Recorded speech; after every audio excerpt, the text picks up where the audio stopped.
ഇന്ന് തന്നെ ഡൗൺലോഡ് ചെയ്യൂ. കാണൂ നിങ്ങളുടെ ഫേവറേറ്റ് ഷോസ്. ഞാൻ ഈ സബ് കളക്ടറുടെ പദവിയിലേക്ക് വന്നതിൽ പിന്നെ വീട്ടിൽ തേങ്ങയിടാൻ വരുന്നവരോട് പോലും അമ്മ ഇത് തന്നെ പറഞ്ഞുകൊണ്ടിരിക്കുന്നത്. കേട്ട് കേട്ട് എനിക്ക് എന്നെ നാണക്കേട് വരുന്നു. എന്റെ പദവി നിലനിർത്താൻ വേണ്ടി അമ്മ കഷ്ടപ്പെടണമെന്നില്ല. എനിക്ക് എന്തെങ്കിലും പ്രശ്നങ്ങളുണ്ടായാ അത് ഞാൻ കൈകാര്യം ചെയ്തോളാം. കൊള്ളാം. ആരെ കേൾപ്പിക്കാനാ നീ ഇത്ര ഉറക്കെ സംസാരിക്കുന്നേ? ചിലപ്പോ ഹരിയേട്ടനെ മുൻനിർത്തി ഞങ്ങൾ എന്തെങ്കിലുമൊക്കെ ആലോചിച്ചെന്നിരിക്കും. കളക്ടർ സാറ് അങ്ങനെ ഒരു അഭിപ്രായം എന്നോട് പറഞ്ഞു. വേണ്ട വേണ്ട വേണ്ട, എന്നെ മുൻനിർത്തി ഒന്നും ചിന്തിക്കണ്ട. ഇത്രയൊക്കെ പൊതുകാര്യങ്ങൾ ചെയ്തുകൊണ്ടിരുന്ന ഹരിയേട്ടനാണോ ഈ പറയുന്നേ?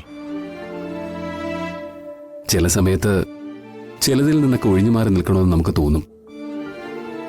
ഞാൻ അതുകൊണ്ട് പറഞ്ഞതാ. എന്നാ ശരി, ഞാൻ പിന്നെ വിളിക്കാം. ആ ശരി.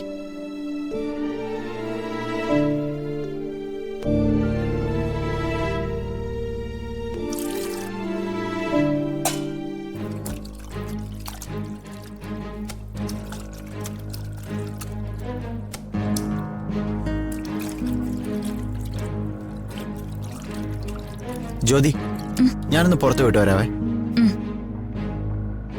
എടാ ഒന്ന് നിന്നേ.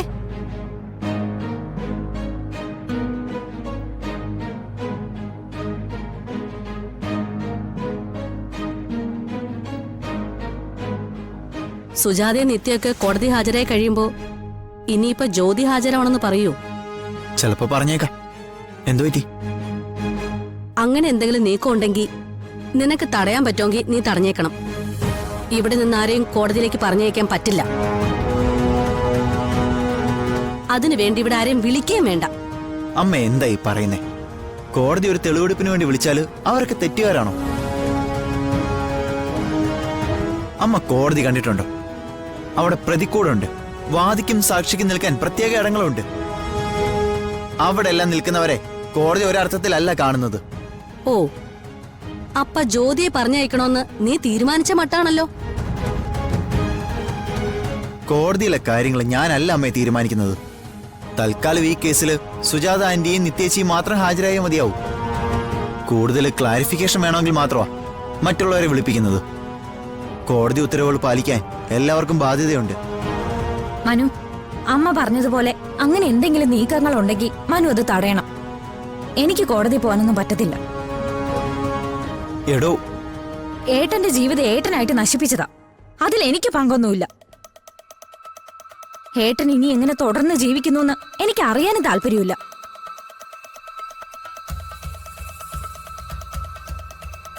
ഞാൻ എന്തിനാ വെറുതെ ഇതിന്റെ പേരിൽ ചീത്തപ്പേര് കേൾക്കുന്നത്? ആ, ഇതാ കുഴപ്പം. നീ കോടതി പോണ്ടെന്ന് ഞാൻ പറഞ്ഞതേ നിന്നെ കുറ്റം പറഞ്ഞതായിട്ട് നീ എന്തിനാ മനസ്സിലാക്കുന്നേ? മനുവിന്റെ പൊസിഷൻ അനുസരിച്ച് അവന്റെ ഭാര്യയായ നീ കോടതി പോയി നിൽക്കുന്നത് ഇവന് ക്ഷീണം ഉണ്ടാക്കും. അമ്മയൊന്ന് നിർത്തിക്ക്. ഞാൻ ഈ സബ് കളക്ടറുടെ പദവിയിലേക്ക് വന്നതിൽ പിന്നെ വീട്ടിൽ തേങ്ങയിടാൻ വരുന്നവരോട് പോലും അമ്മ ഇത് തന്നെ പറഞ്ഞുകൊണ്ടിരിക്കുന്നത്. കേട്ട് കേട്ട് എനിക്ക് എന്നെ നാണക്കേട് വരുന്നു. എന്റെ പദവി നിലനിർത്താൻ വേണ്ടി അമ്മ കഷ്ടപ്പെടണമെന്നില്ല. എനിക്ക് എന്തെങ്കിലും പ്രശ്നങ്ങളുണ്ടായാ അത് ഞാൻ കൈകാര്യം ചെയ്തോളാം. കൊള്ളാം. ആരെ കേൾപ്പിക്കാനാ നീ ഇത്ര ഉറക്കെ സംസാരിക്കുന്നേ?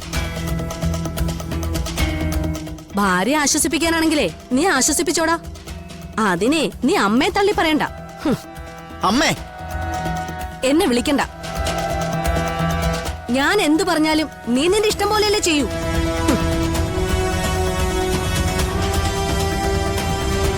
കേട്ടില്ലേ മനു? ഇനി ഒരു കാര്യം മാത്രം ചെയ്താൽ മതി. ഈ കാര്യത്തിലൊക്കെ ഞാൻ എന്ത് തെറ്റാ ചെയ്തെന്നൊന്ന് പറഞ്ഞതാ. തെറ്റ് തെറ്റ് തെറ്റ്. ഇത് കേൾക്കാൻ തുടങ്ങിയിട്ട് എത്ര നാളായിന്നറിയോ? ഞാനൊരു മനുഷ്യ ജീവിയാ. ചില നേരത്ത് എനിക്ക് നിയന്ത്രണം നഷ്ടപ്പെട്ടു എന്നൊക്കെ വരും. അതും ഇവിടെ പാടില്ലല്ലോ. വിവാഹത്തിന് മുമ്പ് പ്രസവിച്ചവളല്ലേ ഞാൻ. അതിനേക്കാൾ എന്തു കുറ്റ ഒരു പെണ്ണിന്റെ തലയിൽ വീഴാനുള്ളത്?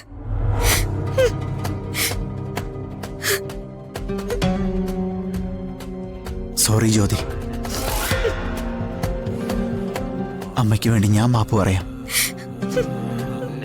എടോ, താൻ കോടതിയിലേക്ക് പോകേണ്ടി വരില്ല. അതാലോചിച്ച് വിഷമിക്കുകയും വേണ്ട. പിന്നെ അമ്മയുടെ കാര്യം എനിക്ക് ദേഷ്യമൊക്കെ വരുന്നുണ്ട്. പക്ഷേ കുടുംബത്തിലെ ചില കാര്യങ്ങള് നമ്മൾ സഹിച്ചല്ലേ പറ്റൂ, ചിലത് വിഴുങ്ങിയല്ലേ പറ്റൂ. സാരമില്ലടോ.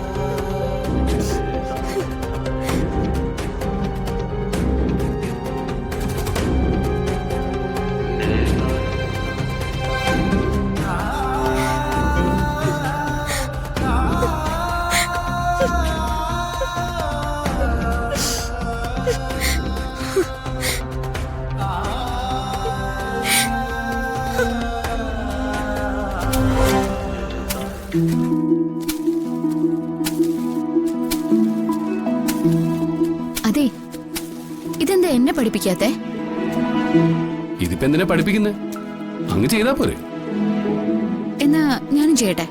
അപ്പൊ ചെയ്തോ. അധികം ആവേശമൊന്നും കാണിക്കരുത്, കൈക്കോട്ടാണ്.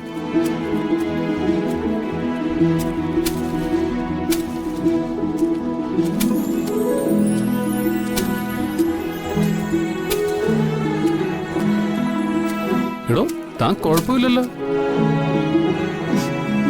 പിന്നെ എന്തെങ്കിലുമൊക്കെ അറിയാതിരിക്കോ? ഞാൻ കവിയുടെ ഭാര്യയല്ലേ. എന്നാ ഒരു കാര്യം ചെയ്യ, ഞാനേ തന്നെ പ്രധാന ജോലിക്കാരിയായിട്ട് അപ്പോയിന്റ് ചെയ്യാം. നാളെ മുതൽ എന്റെ ഒപ്പം കൂടിക്കോ, കൂലിയും തരാം. കൂലിയോ? പിന്നല്ലാതെ പാടത്ത് പണിയെടുക്കുന്ന എല്ലാവർക്കും ആ കൂലി കയ്യിൽ മാറ്റിവെക്കും.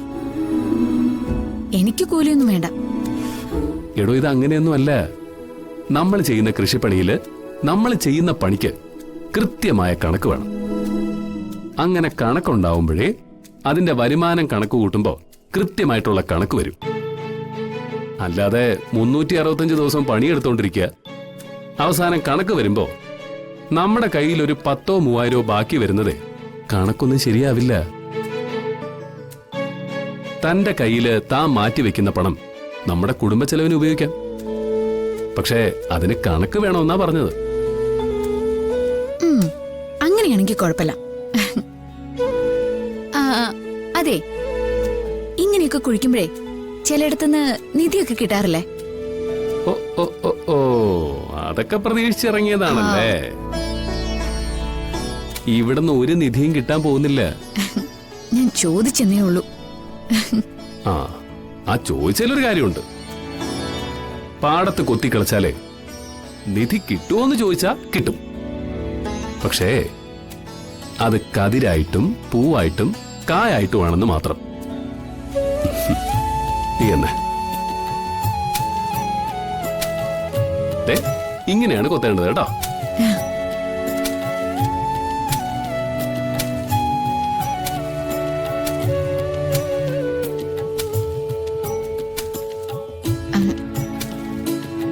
ഹരി, ആരൊക്കെ വരുന്നു?